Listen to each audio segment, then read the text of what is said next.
Hello everybody, this is the RP update overview session for the last set of updates, so let's go at it. Starting with Suggestica, we get the faction scroll on. We'll keep the settlement details on for now, so here we go. This is what's left to be built. The tax rate is set to low, public order, population growth.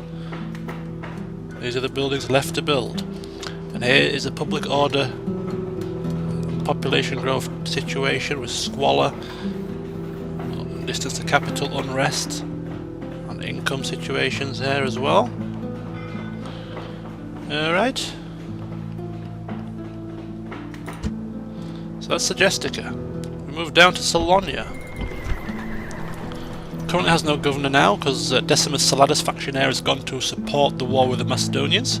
But here's the buildings that are still left to build. Tax rate is set to high, population growth is fine, and public order is fine.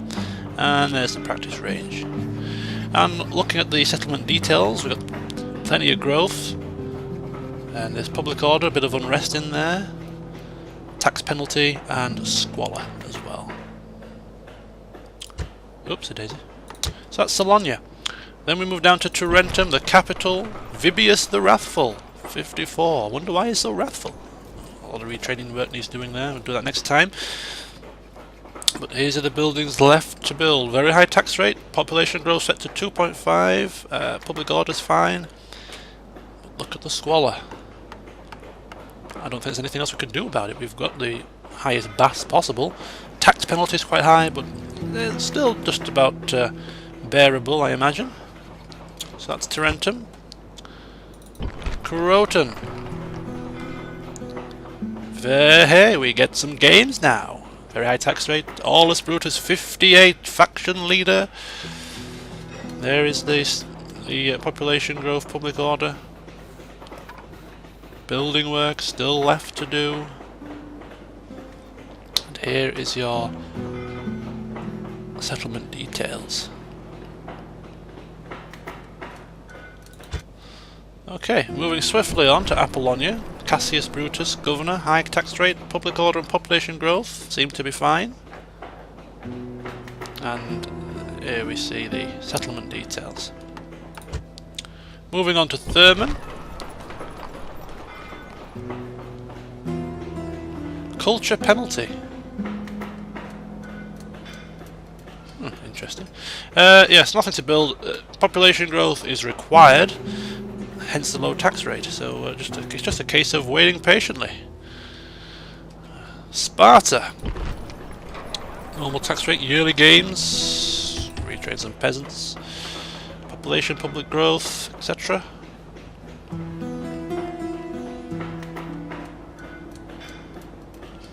And there's your bits and bobs. Athens.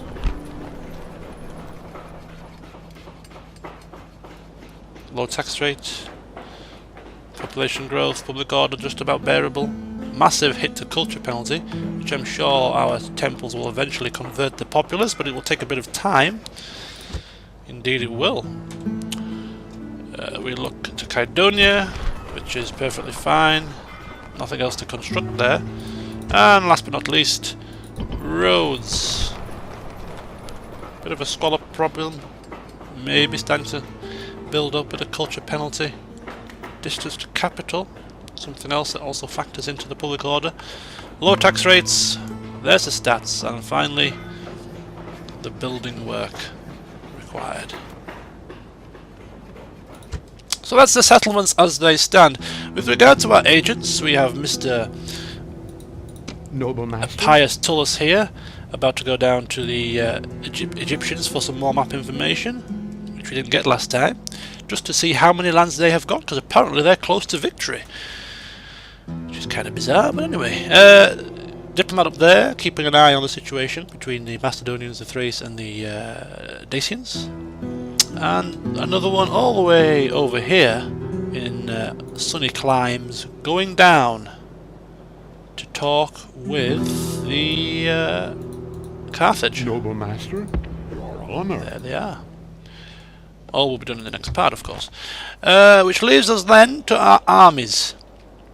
Our armies, you know, as last time, we've prepared them fully for this war with the Macedonians, and we're now ready. Cornelius Brutus, consul, has his army in a fort, ready and waiting. Decimus Saladus, factionaire, has his support army ready and waiting in a fort on the border. All that is required now is the orders and the go-ahead, and we will be on our merry way. We have some navies on the borderlines waiting to get rid of any enemy navies that may happen to blunder across into our waters, so we can strike them down with all of God's wrath. And then we have one blockading Pergamum, cutting off the trade supply from the Greeks, hopefully crippling their economy, making it very difficult for them to expand. We have an alliance with the Pontus. We just need to find a way to get them to attack the Greeks, I suppose. Maybe by diplomacy, maybe by trying to hunt out a couple of Greek navies, maybe near Pontus ships that we can draw them in like we did with the Macedonians. We're gonna have to be a little bit clever about it. And finally, okay, the game crashed on me there. Yeah, as I was about to say, and finally, the Senate, current Senate mission to take Sardis, the settlement, is currently 3 years away from being expired. Are we going to do it? I doubt it, but you never know. Senate floor. The majority of the Senate has a good opinion of your deeds, but some senators do wonder aloud whether or not your actions are motivated by a quest for personal glory. I can assure you that it is, yes, you're right. Diplomacy. Let's have a look at the Macedons. They're allies with us, and the Thracians, enemies with Dace. How are the Germans? They're quite near to us, aren't they? How are the Germans doing? What they allies with Carthage and Britons, enemies with the Julii, the Scipi, the SPQR, and they probably the Dacians are their protectorates as well. They've advanced, haven't they? The Greeks, enemies with all of Rome and the Seleucids. Let's see if we can bring the Pontus into there. And Pontus allies with us and the Parthians, enemies with the Armenians, hopefully soon to be the Greeks as well. So that is the Senate. Obviously the Senate offices. We have Titus up there as now Praetor, who, what is a Praetor anyway? What's he responsible for? He's a Gormand. This is what I mean now, look, because we got so much cash, they start getting traits of greed and that takes their stats down, which is not good. Office of Praetor. This man holds the senatorial office of Praetor. The Praetors are judges and law officers. He's a lawman. Yeah, so that's the offices.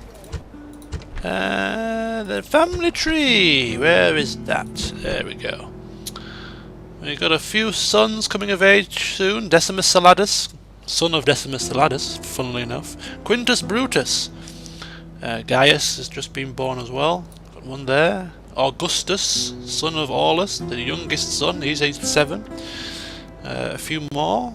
We've got Caeso Brutus, aged 4, and Marcellus Brutus, aged 9. So we've got a few coming up in the next sort of 5 to 10 years, and a hell of a lot of daughters. But daughters mean marriage, and will mean further family members. So we will have a boom in family members, no doubt, in the near future. But yes, oh yeah, one last thing. Consul wanted to see his stats. There he is, 6 management, 1 influence. He's got an aged retainer, freeman clerk, and a wrestler. And he's a Spartan. He's very lively. He's a trader, but he's miserly with his money. Although, do they need to be now? Okay, so there is the overview of where the current campaign stands. Join me next time. See you soon.